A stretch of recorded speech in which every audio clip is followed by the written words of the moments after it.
mais si Barth Batali da décennie avant qui mi laaj Jacqueline Tourpé votre question à savoir avant donc Barth ne sera plus maire donc le conseil constitutionnel donc a pu accentuer exactement sur sa radiation au sein de l'Assemblée nationale en ce qui concerne justement la mairie de Dakar. Là, on le laisse avec justement la cour d'appel qui va délibérer. Ça sera le 31 décembre, Inch'Allah. Alors, Alpha, en parlant de cette cour d'appel, alors, est-ce que la cour d'appel a été milmi? Oui, mais il s'agit des collectivités territoriales. Là, la cour d'appel a des prérogatives. Vous faites que la base, vous basez, vous radier, voilà, vous déchoir Barthélémy Dias de la mairie de Dakar, vous faites que la cour d'appel dafa gis ay manquement, voilà, ay vices procédural. Dans ce cas, la cour d'appel peut intervenir en disant que, attention, loi bien utilisée pour déchoir Barthélémy Dias de la mairie de Dakar, loi bobu waxul lolu wala kon manam compétence incompétence mom cour d'appel peut déclarer compétent. Mais bien sûr, xam Barthélémy Dias bindul la cour d'appel pour annuler la procédure. Daf ko bind pour constater ni que loi buñu utiliser l'article 277 du code électoral. Donc Barthélémy Dias dafa japp ni que du article bobu lañu wara utiliser à son égard pour le déchoir de la mairie de Dakar. Mota mu def recours au niveau de la cour d'appel, mais Barthélémy Dias n'a pas fait le recours au niveau de la cour d'appel pour annuler la procédure. Donc procédure bi bu koy attaquer mais mal utilisé par justement la procédure préfectorale bu mu préfet bi utiliser pour déchoir Barthélémy Dias de la mairie de Dakar bu ko bëggee attaquer cour suprême la koy attaquer day bind cour suprême ne ko moom dafay bind pour une annulation de la procédure de radiation wala buñ ko déchoir ci la mairie de Dakar mais bind bu mu bind la cour d'appel bokkul ak l'annulation de la procédure dafa bind la cour d'appel Barthélémy Dias pour ne ko selon les textes yu ñu basés pour me déchoir de la mairie de Dakar man je contexte que nekul la loi la buñu mom lañu wara utiliser mota mu bind cour d'appel. Maintenant la cour d'appel dans ses compétences dina càmbar pour xol ndax l'article 277 buñu utiliser basé ko ci l'article L29 et L30 bu wax ci comment dirais-je inéligibilité voilà comment dirais-je inéligibilité bien sûr de quelqu'un qui n'est pas dans les listes électorales voilà qui ne doit pas figurer dans les listes électorales parce qu'il fait l'objet d'une condamnation définitive. La cour d'appel va constater ni que ces articles-là ont été respectés ou bien articles utilisés. Il parle, et ces articles-là parlent fondamentalement du cas de Barthélémy Dias. Maintenant, si les articles-là ne prévoient pas ou bien il voit des manquements sur la déchéance de Barthélémy Dias au niveau de la mairie de Dakar, la cour d'appel va intervenir en disant tout simplement que vous n'avez pas utilisé les textes conformément comme il se doit. Voilà, vous avez enfreint des règles ou bien vous avez bafoué les droits de l'accusé, Barthélémy Dias.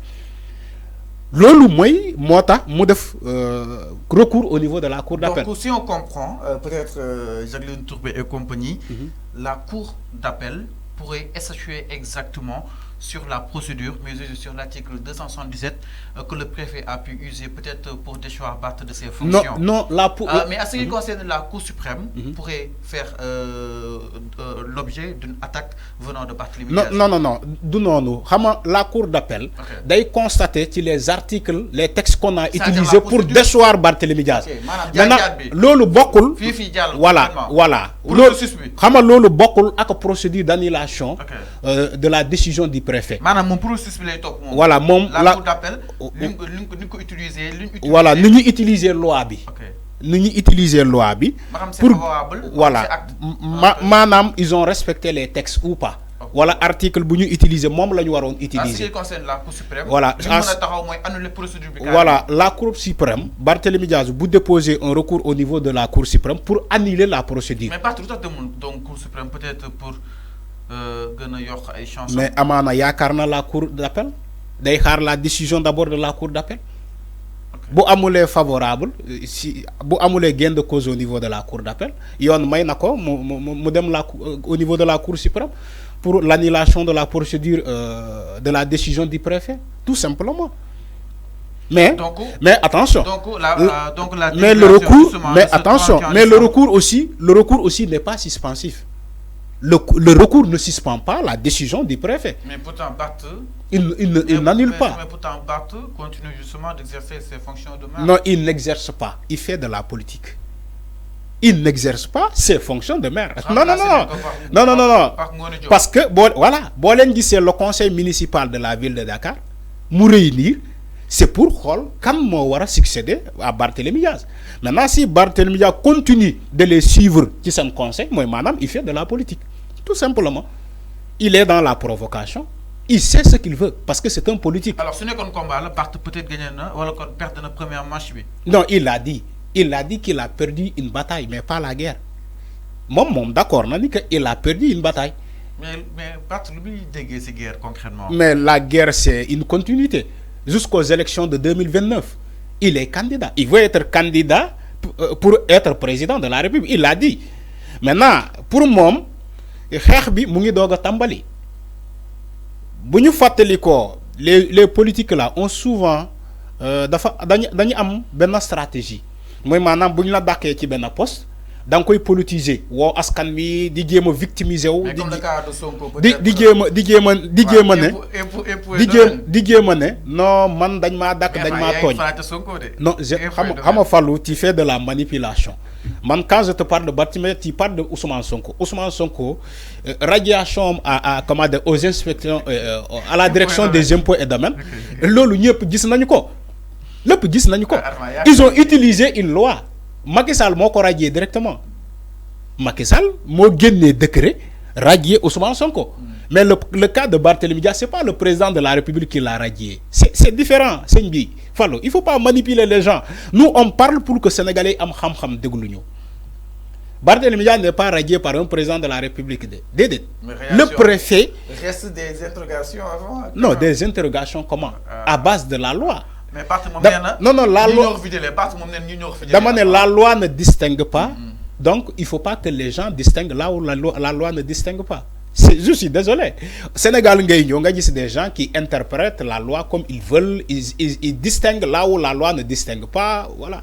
Tu vois, tout le monde est juriste, tout le monde est journaliste, tout le monde est chroniqueur, tout le monde est, je ne sais pas, rien et tout. Voilà. Voilà, c'est Fallou. Franchement, on s'en désole. Hein? C'est ça le pays. C'est ça le pays.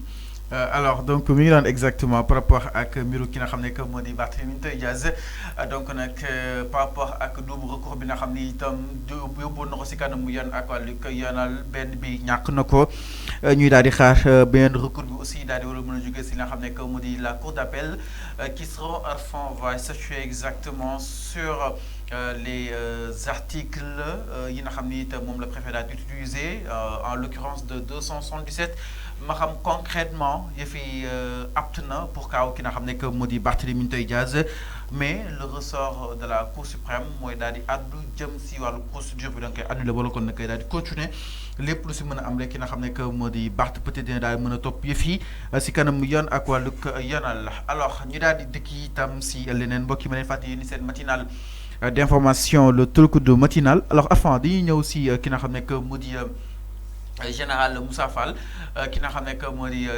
général nag rebondissement yi nga xam ni itam am na si kawam arfan ay témoins